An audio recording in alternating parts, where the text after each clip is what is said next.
Montreal Canadiens have a problem that most NHL teams would love to have. Too many defensemen. Gavin Cruncher's Oops All Berries. It's a delicious part of this balanced breakfast. But for guys like Arber Xhekaj, Jayden Struble, David Reinbacher, and Adam Engström, this means that somebody's going to be the odd man out. In this video, I'm going to break down the Montreal defenseman logjam. Who stays, who goes, and what this means for the future of the team. Let's talk about it. He looked up his mustache today. I just wasn't feeling it, so. In some ways, this is a tough subject. Honestly, I'm surprised it doesn't get talked about more. And it's funny, it really should be easy. The best player should be playing. And that's at the crux of it. Who is the best player? That's a hard question to answer. Not only that, who's the most versatile player? That's hard to answer too. Who's the most consistent? I think I know who that is. But then is there someone that deserves the opportunity to demonstrate that they can be the best, the most consistent, and the most versatile? Before we get into things, please, if you're not already subscribed, we're less than 100 subscribers away from 15,000 subscribers. I can't believe it as I'm saying it. Thank you all so much for your support. Even through the summer, I mean, we're getting good views. We're getting lots of comments, lots of engagement. I know you guys are craving hockey content, so I'm happy that I can help you with that. If you're already subscribed, don't worry about it. Hit the like button. Helps me out with probably something. So there's a lot of questions that are hard to answer, but what are the ones that are easy to answer? Noah Dobson's going to be playing. Lane Hutson's going to be playing. Caden Goulet's going to be playing. Mike Matheson is going to be playing. And Alexandre Carrier is going to be playing. But who's going to fill that last spot sur la formation de départ? It's tough. I think I have my mind made up, but for the sake of the content, let's draw this out a little bit. Let's look at our challengers here. We have the Sheriff, Arber Xhekaj, Jayden Struble.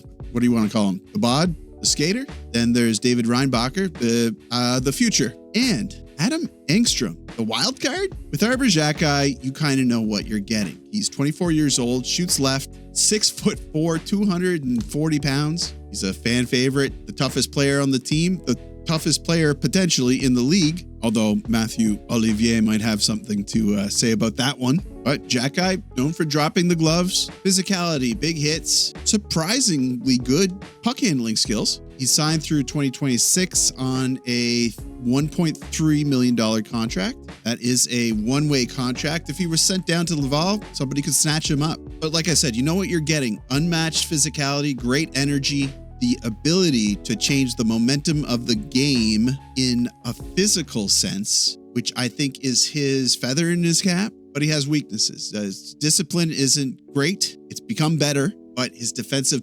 positioning sometimes leaves a lot to be desired, and he still overcommits sometimes. When he's in the roster, he's a component that they don't really have outside of maybe Josh Anderson, who's really identified himself as a strong physical presence. But if we continue the way we did last season, where Xhekaj and Struble kind of share that sixth position, I worry about Xhekaj's development. I kind of worry about his stock. So there's part of me that really is anxious for Arber Xhekaj because he is one of my favorite players, but I don't know. I don't know if I see him with the team long term. Let's talk about Jayden Struble now. 23 years old, 6 feet tall, 200 pounds. I really like Struble's game, and he kind of came out of nowhere. I felt like last season he got butted out of the lineup for kind of unnecessary reasons, but it turns out that they were prepping Justin Barron for a trade, right? I remember specifically a game where Struble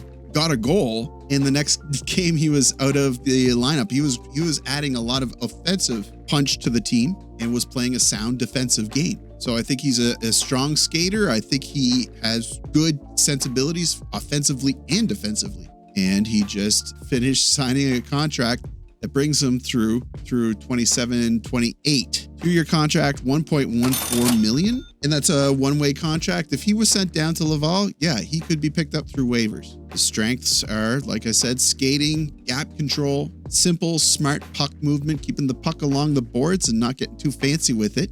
I think his weaknesses are that, he's not going to wow you with offense, but with the offensive defensemen that we have on the team, do you really need that? I've also seen individuals say that he is on the smaller side, but he isn't, and he's built like a brick house. I don't find that he gets overpowered in the corners easily, And going back to Xhekaj, I find that he loses a lot of battles along the boards that he should not be losing. All right, now moving on to David Reinbacher. David Reinbacher, still only 20 years old, right? Is he only 20? I have to make sure about that. He is only 20, 6'2", right-handed defenseman, and often touted as Montreal's top defensive prospect. Drafted 5th overall in 2023, he split last season with Cloton in Switzerland and Laval, where he posted 5 points in 11 AHL games. He's in the first year of his ELC and, of course, is waiver exempt. So Reinbacher can go back and forth between the teams. If the other two guys that we talked about already are the fire, Reinbacher is the ice, right? A calm, poised, two-way player that has always been touted as having a top 4 pedigree. Carries a long stick, he's got good decision-making, but he still might have to acclimate to the North American leagues. And I would say he needs to add a little bit of strength. How much does he weigh? 207 pounds, 6'2". Yeah, I don't know. He wouldn't hurt to add a couple more pounds, I guess. Then there's Adam Engström. He doesn't get talked about enough. But if you watch Laval play and you watch Adam Engström, he's 21, he's 6'2", 190 pounds, and you would be sleeping on him if you didn't consider him for a spot in the big show this season. He played 66 games in Laval last season. He put 5 pucks in the back of the net and helped put 22 others. He's on his second year of his ELC with a cap just under 900,000. So like Reinbacher, he's waiver exempt. Engstrom moves the puck. He's great at winning his battles. He's a workman-like defenseman, and he's right shot. I would be surprised if Engstrom doesn't get at least a couple of opportunities this season, especially if there's injuries, which I hope there aren't. But they really need to test to see how this kid plays. So with all that in mind, all that stuff that I didn't really have to talk about, because you know all that stuff, right? At least I don't put up thumbnails that say the trade that changed the NHL forever, and it's just a picture of Mike Pizzetta being traded to the Toronto Maple Leafs. I see that a lot, like the trade that changed the NHL forever, and it's just some guy.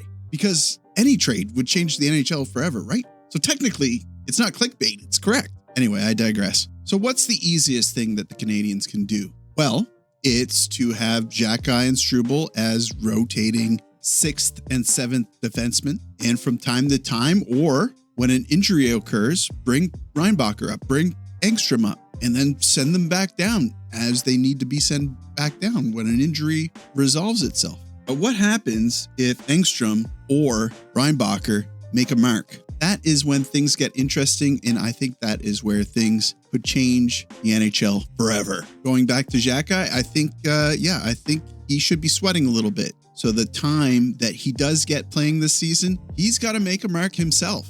He needs to find his confidence again. He was defanged a little bit by Martin St. Louis when he said he needed to find a simpler, more disciplined game. It was fun watching him skate around and, headhunt a little bit on the ice. And when he was doing it, he was confident and he was impactful, but he wasn't playing the game that Montreal wanted to play. The other thing with Xhekaj is, no doubt, when it comes playoff time, he's more important than Struble, but I wouldn't hold that too firmly because of those last 2 games he played against the Washington Capitals. First game was great. Last 2 games left something to be desired. First game was mostly great. There was still a big mistake that he made. And with Struble, yeah, you got that 2-year contract, but it's a really easy contract to move. Still, I think that some of the chemistry that he's created with Hudson, it really brought up his stock a lot. So if you were to ask me what's going to happen, I think it's the easiest answer. I think Xhekaj and Struble continue to play that 6th and 7th role, and maybe they have space for Reinbacher to come up even right from the get-go. And maybe Struble plays game 1, maybe Xhekaj plays game 2, and Reinbacher plays game 3. And I still think that there will be a time, there's going to be an opportunity this season to get Engstrom up there as well. But ultimately, we're going to see Engstrom and Reinbacher sent back down, or, Reinbacher might ride the pine for a little while. But I think that they want to get as much development time in for Reinbacher as possible. If Engstrom really identifies himself as an individual who is NHL ready, he might get you might get a shot at a lot of starts. You never know. How long is this video? I'm not even sure. But that's going to do it for me, guys. Thank you so much for watching. I appreciate all the support. Last video is doing excellent. Of course, it's a Demidov video. Put a lot of work and effort into that video. If you haven't watched it, please go back and watch it. The introduction is some of my finest work, I have to say. But as always, like the video. It helps me out with whatever, something in YouTube. Subscribe if you're not already subscribed. I would love to have you. And as always, I will see you down in the comments.